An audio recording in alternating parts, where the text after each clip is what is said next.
Hello there. Welcome to the Kirk Minahan wrap-up show for March 15th, 2021.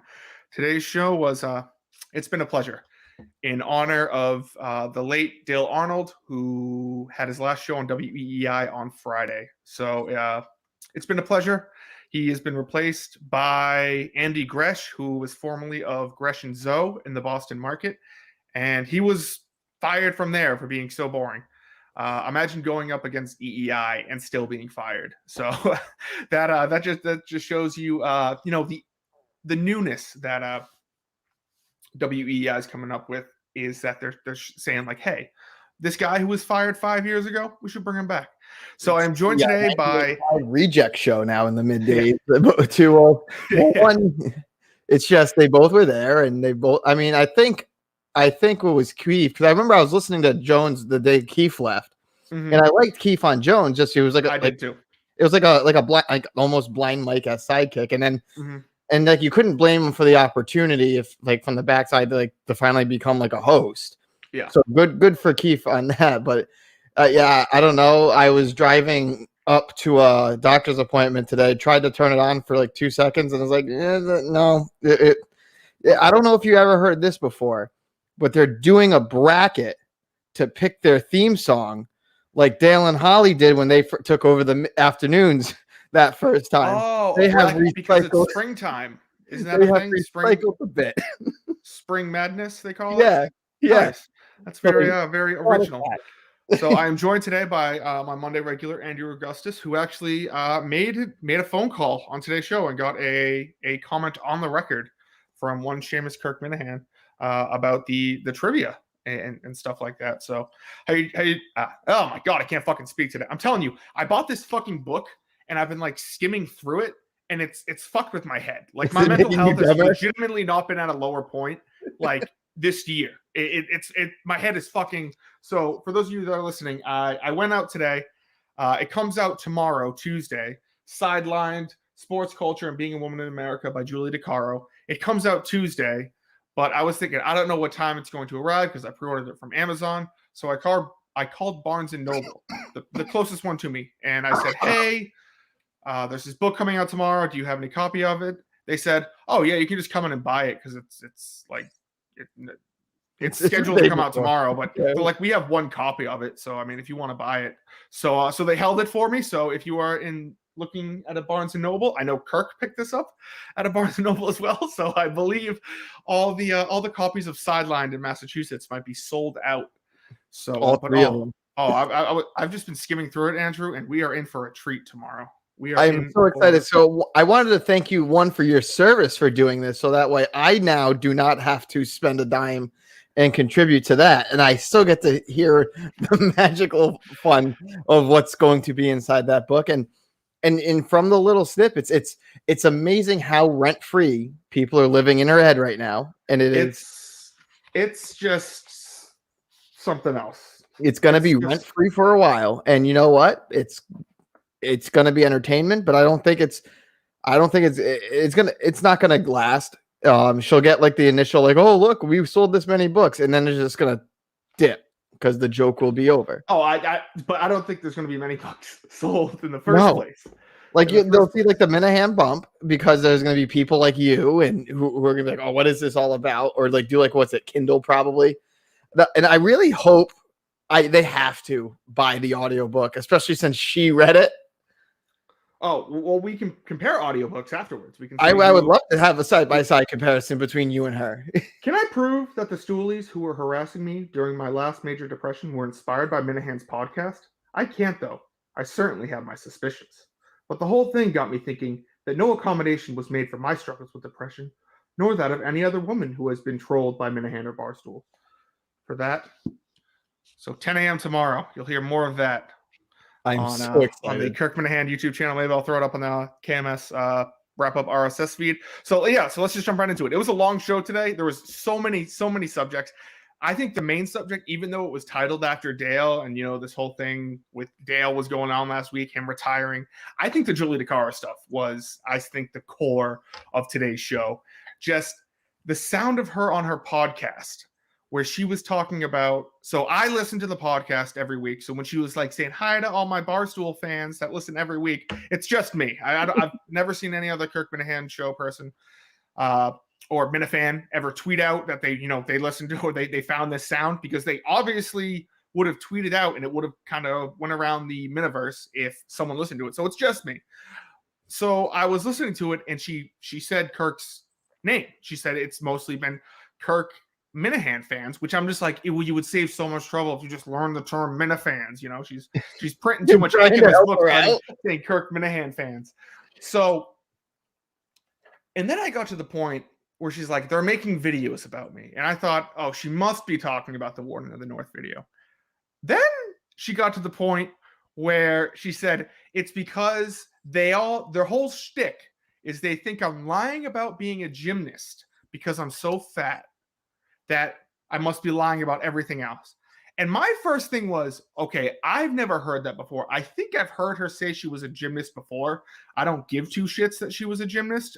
She could have been an Olympic gymnast. She could have been, a 4-year-old gymnast. I don't care. It has nothing to do with her personality or how much of a terrible, terrible person she is. So I reached out to the maker of the video, and because I wanted to see maybe there was something I wasn't in on. So I DM'd Warden of the North and I said, quick question. Was the reason you made that Julie DeCaro video because you think she's too fat, therefore she must have lied about doing gymnastics? Because I did not get that idea when I watched it. And his reply was, I didn't know she ever did gymnastics. There wasn't anything nefarious about it. The sound was made to sound like a circus theme.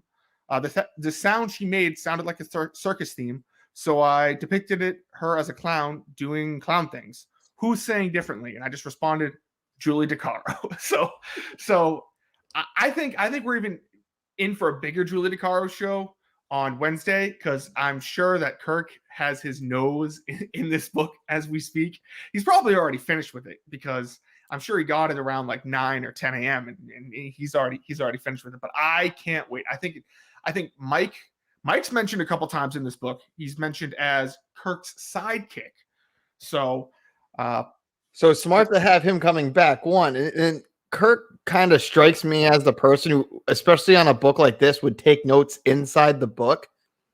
I'm just going to say, for future, if there's future fundraising endeavors, if Kirk takes notes inside this book, I guarantee you he could probably raise, I don't know what the worldwide sales would be, but like local sales of Julie's book compared to a one copy of a Kirk Minahan noted version of it would make so much more money. I plan on actually burning this book. I'm very against book burning, but everything has a burning.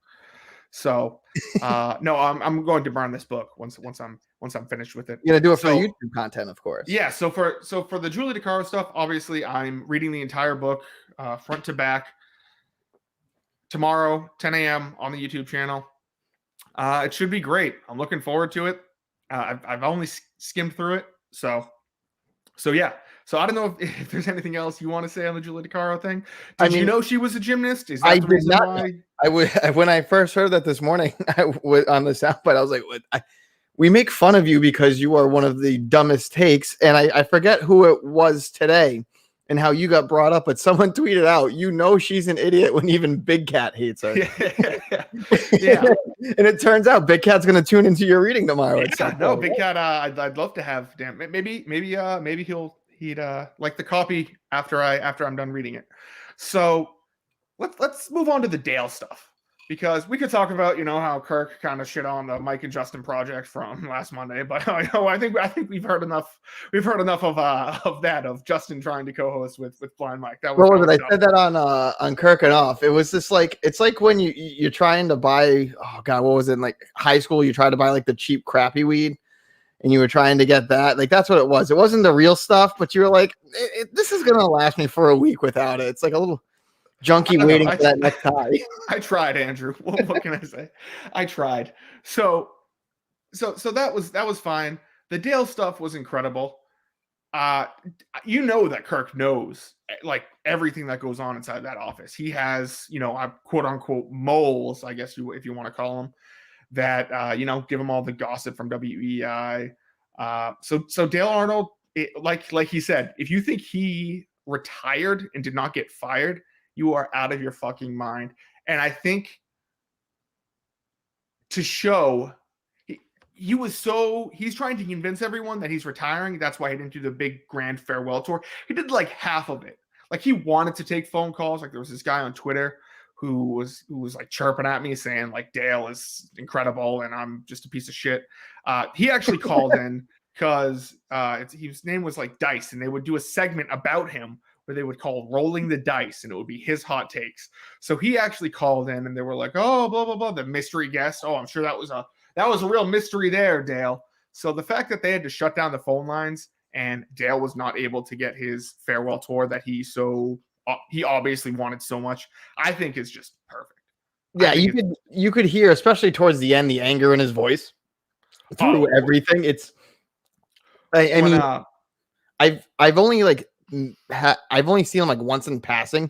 Mm-hmm. And I was just like a young college intern out of this like reporting thing when I was getting introduced to people, and he was kind of like standoffish to begin with. So I could see why there's not that much like, and it's one of those things that it just goes to show you that a fan base, like a company thought it was a smart decision to abandon a fan base like this. It goes to show you how much like when the Minifans, when we stop infighting and doing all stupid shit and we actually come together for something, we can accomplish stuff, even if it's is one small thing of it, just asking him about his binder clips, which was one of the best. You could tell just pissed him off because so what he does is he goes to 617-779-7937. He gets that out, and then they do so they cut it off because it's on a delay. But the Twitch stream is not on a delay, so I was able to capture the, he's got a certain fan base out there, and he's trying to, and so I just love it how Kirk is still in his head through all of this. It's just incredible. I wish Dale nothing but success in his post-retirement. I hope he goes on and the Bruins win 200 Stanley Cups in a row, and he can just take it from Marchand and take it from Chara, take it from Tuukka. Oh, Chara's not on the team anymore, I don't think, but take it from Boychuk or whoever. So I just think it's hilarious that he was like, I no longer need to work 2 full-time jobs. I can just work my single full-time job. And it's like, Dale, you weren't working 80 hours a week. Let's get this straight. They were talking about how for every hour of radio they did, there was like an hour of prep work. And I believe that for some shows, like I'm sure Kirk and Callahan, there was legitimately an hour of prep work that went into, looking for stories. But I guarantee you Dale and Keith just looked at their phone and said, oh, Cam Newton signed today. And they said, oh, looks like we're talking about Cam Newton today. So, and those segments too were terrible. There was this one gambling segment with the producer, of whom I fucking hate. He's the most annoying person on this entire world. Watching the Twitch stream, I wanted to blow my brains out whenever this man wanted to come on stage. He was wearing a Cam Newton jersey. He had this fucking stupid gambling segment where he's telling you to bet on ping pong and rugby in the UK, and he's like, I've bet on rugby before, so I can't say much about that. I can't stand this guy. I fucking hate him. I hate him with all like he's up there, like it goes him, Ben Albright, and then like I don't know, the marathon bombers. I fucking can't stand them. It's unbelievable.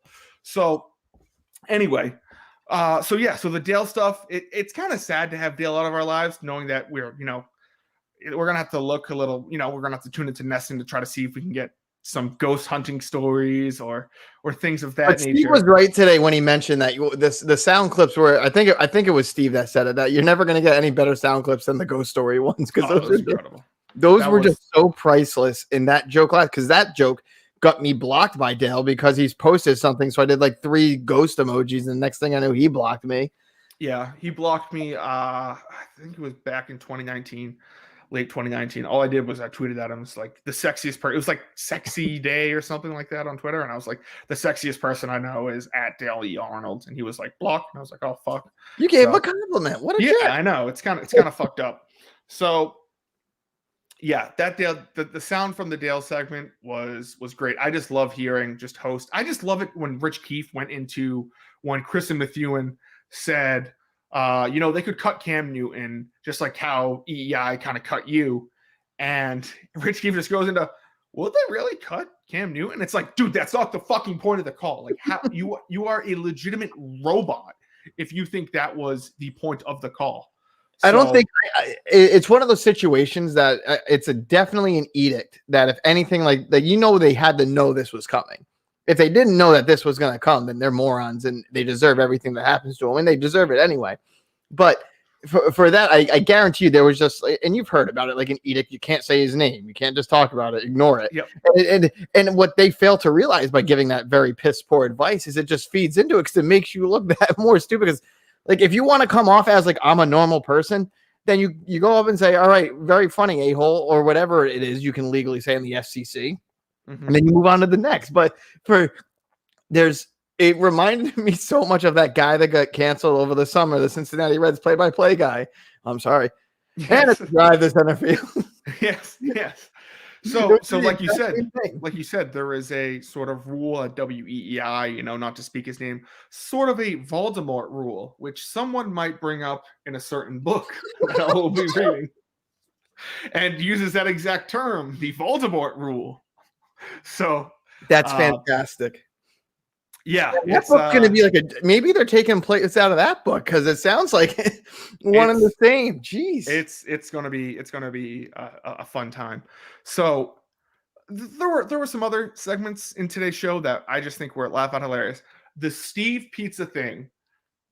I was listening last night, and I don't know what came up. I think it might have been the funniest segment I've ever heard. The fact that Steve called this guy up and said, "Hi, yeah, this is for Kirk." The way Kirk described it is, "This is for Kirk Minahan. I talked to Mike yesterday," and the guy's like, "Okay, well, I'm not Mike." So Steve trying to get a free $15 pizza from. I'm sure they're great people, and I'm sure they offered it. But I just love the fact that Steve was like, if we don't have to pay for it, we shouldn't have to pay for it. And I'm sure. I was going to say the way that I first saw that on one of the Periscopes, and I saw the story. I was like, all right, this is weird. Why is Steve trying to play? And the way it was Kirk made it sound at first was like Steve just like you had no clue the backstory, and it was just like it came off as Steve trying to be big time Steve. Like this is the Kirk Minahan show. Like, so I can see why that first initial confusion, and then you get the backstory. That Steve was talking to the guy before and he said it's like, okay, now that I have all the information, Steve doesn't look as bad as you would think from the other day. I liked it when Kirk said, yeah, Steve called the place a week in advance to order a pizza.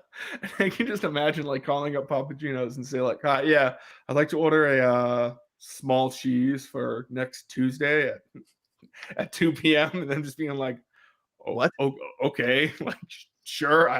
We're gonna write this down or something. But no, that was a lot of fun. That segment was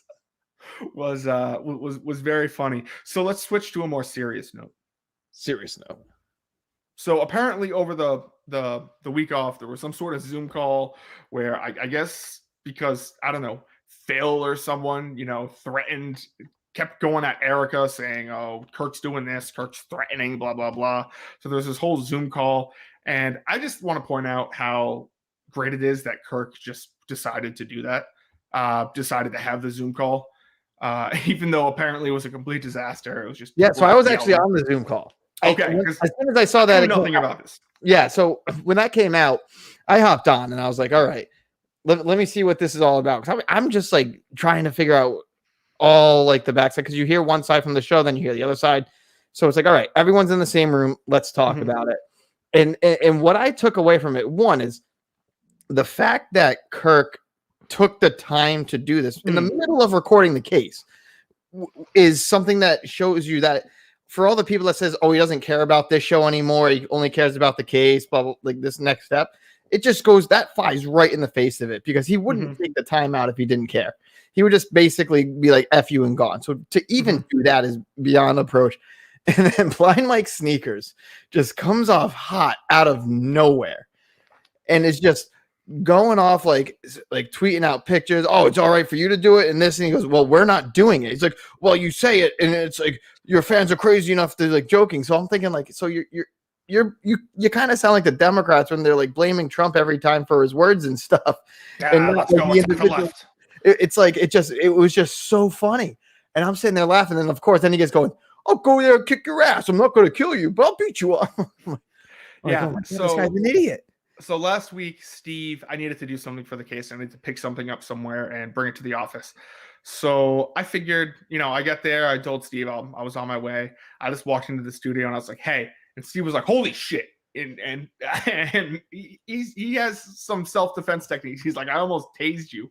So I was like, oh, maybe I should have let Steve know that I walked in before, because I'm a very quiet walker. Despite my size, I'm a very, very quiet walker, believe it or not. So that was the first part of the call, and then after Blind Mike Sneakers went, then it was Phil's turn, and at least that was more of at first a civil conversation, and then it got to the point where Kirk rightfully so says, "Look, you guys got to stop working associating with this. This is the issue," and through that, Phil admitted that he emailed Erica 8 times. So that was the confirmation of it was 8, because Kirk was like, it was like 14, 15 times. It was 8. He goes, okay, well, 8. There you go. That's still 8 too many, I think, in my opinion, to reach out, to go above and beyond like that.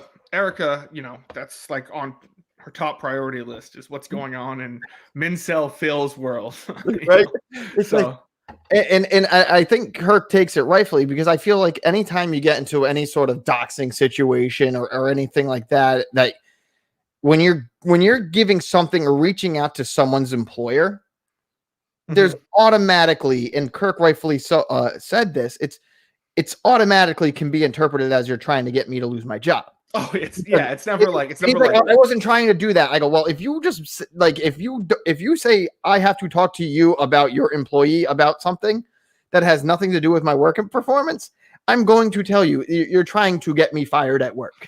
Yes, because they never, you never get an email that's like, listen, Andrew did this, blah blah blah, he needs a raise, and then that's the last year of it. Andrew listens to this show called the Kirk Minahan Show, where they make jokes about a bunch of different things, and at one point the host of the show, you'll never believe this, bless the balls of a child. Yes, he deserves a $10,000 raise. So that was that was just something, they kind of glossed over it throughout the show. There's going to be another Blind Mike show on Wednesday. So I believe they are going to record that Tuesday night. I'm not entirely sure. And I'm sure that will be DeCaro centric. I follow her from one of my burner accounts, or from my personal account, actually. And she's the worst. She has been promoting this book nonstop. I love that sound clip where she said, I would get off Twitter if it meant I could still sell books. And it's like, first of all, you're not selling books anyway. Second of all, Twitter. You can still sell books. You not on Twitter. There's Facebook. Please. There's Instagram. So there's the yellow pages. Oh, I just, all I have to say is don't at her. I can't. She blocked me. Don't at her. That might be another thing. She says. I can't do it because of the Warden of the North video. I put like a GIF saying it was brilliant, and next thing I know, Julia DeCaro blocked you, and I was like, "What do I do to her?" Yeah. So I'm excited. Mike's getting two shows in a week. I'm not entirely sure if Jared is penciled in for a Friday show. I know he's been super busy with college baseball and everything of the like. Oh, it was also mentioned I am going to Madawaska on Friday, so that should be fun. Fun little road trip. What are you going to be doing up there? What can you tell us? I'm going to be, talking to the residents of Madawaska that we are near and dear with. I'm going to try to do some ice fishing on Saturday and actually catch some fish, because I know last year we only caught I don't know, were you there? I was not. Well, we only caught 2 or 3 fish. So there was almost no ice fishing, but everyone kept saying, I think Steve said he bought the wrong kind of bait. So I'm going to try to use multiple kinds of bait to see what works out best. So when we go up there, hopefully in 2022, we will be all on top of that. So I'll be driving down there. I'm going with my father. And I got the hotel room, and it's just a single king size bed, because you know where I'll be sleeping? Where? On the floor, like I always do.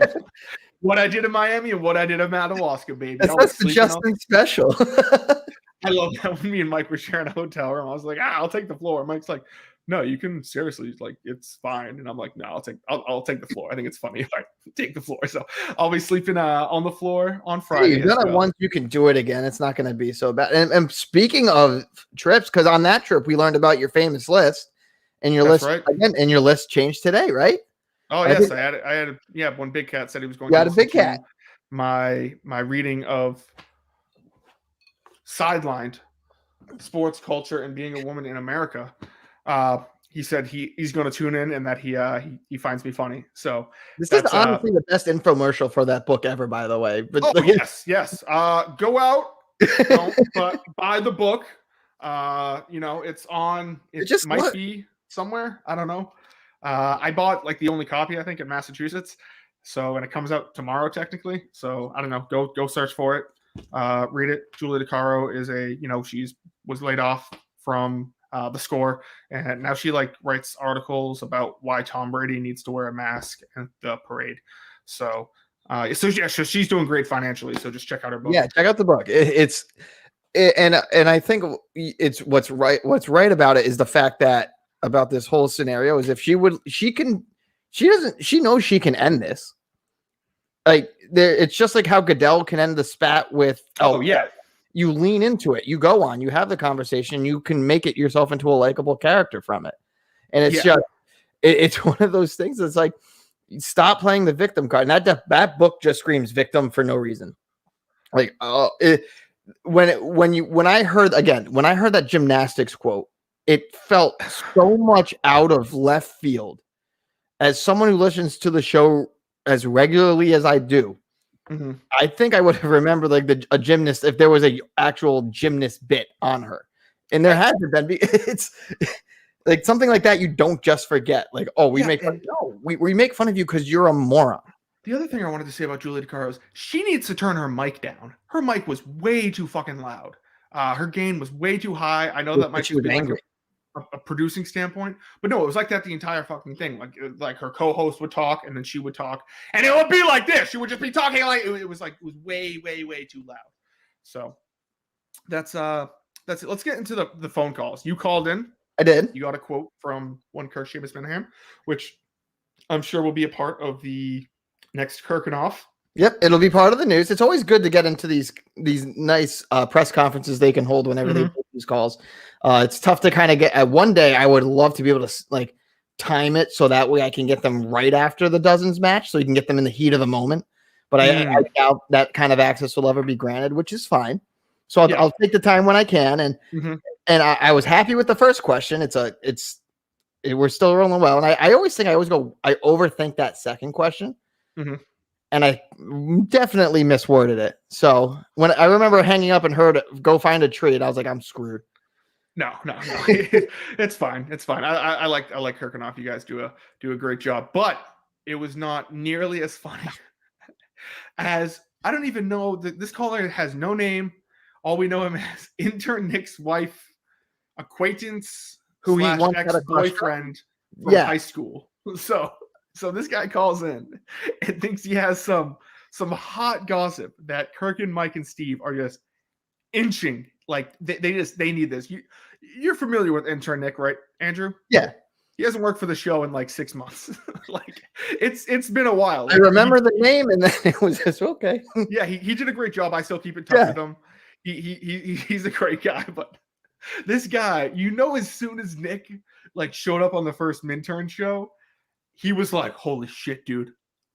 I know that kid's wife from high school. Had a crush on me. So I like to think that he's been calling in whenever the show puts the number out.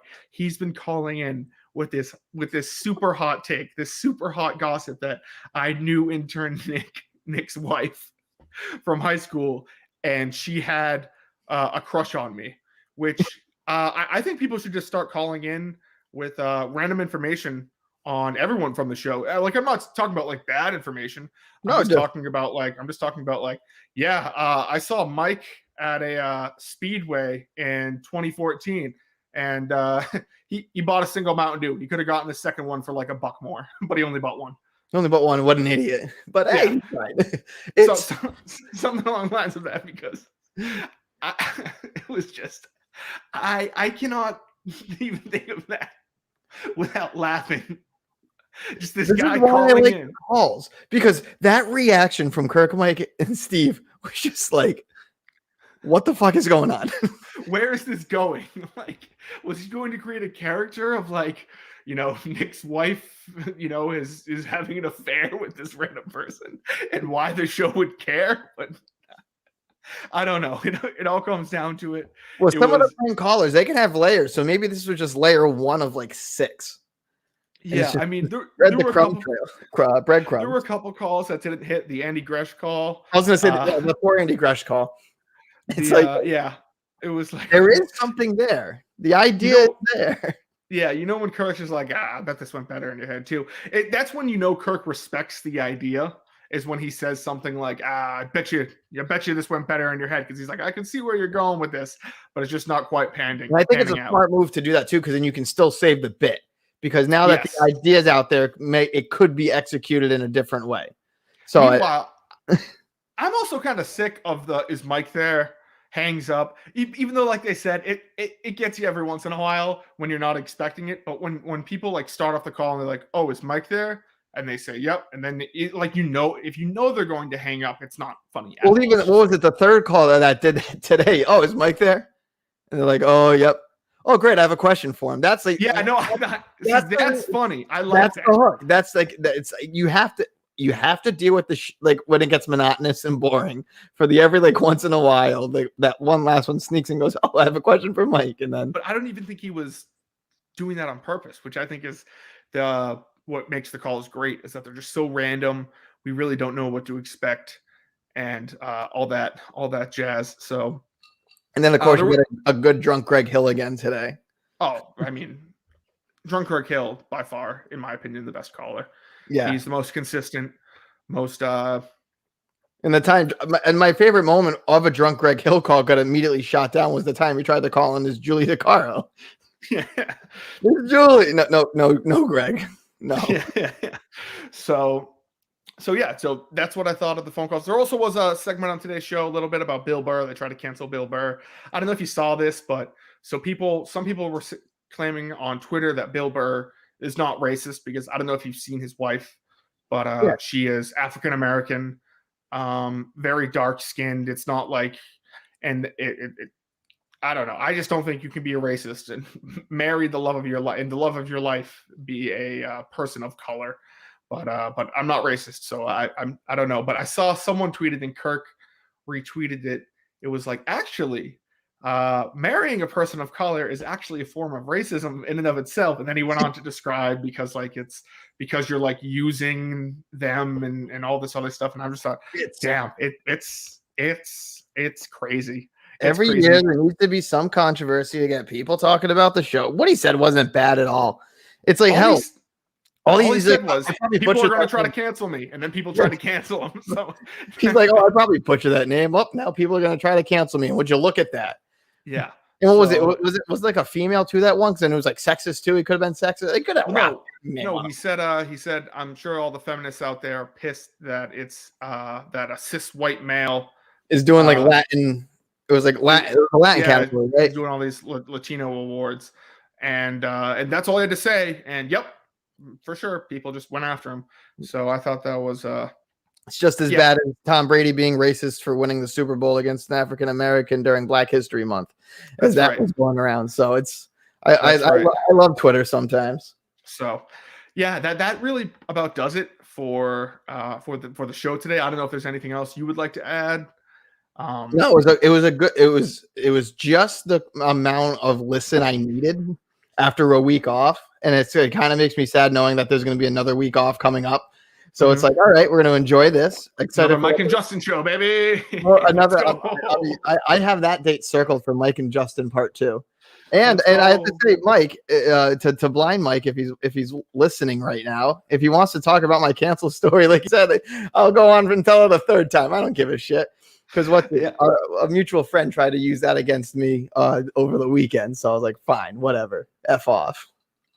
Yeah, so that about does it for today's wrap up. Like I said, Andrew, anything else? No, I'm excited. Thanks for having me. Kirk and Off will be on Friday again. Sure, jam packed with a lot of fun. Perfect. And I just want to say, it's so nice to have the show back. I know it was only a week, but it really does seem like a lifetime when the show is gone. And just to hear Kirk, Steve, and Mike just go at it today, it's so much content to get to. It really. Oh, and also prayers out to oh my God, Frank. Yes. Frank the Tank in New Jersey. I think he has cellulitis or cellulite or something on his knee. Not great. Big prayers out to him. I'm sure he'll be doing okay. We'll get him healthy and back to the New York office hopefully soon. So that about does it for today, and I will talk to everyone tomorrow when I read Sidelined: Sports, Culture, and Being a Woman in America by Julie DeCaro.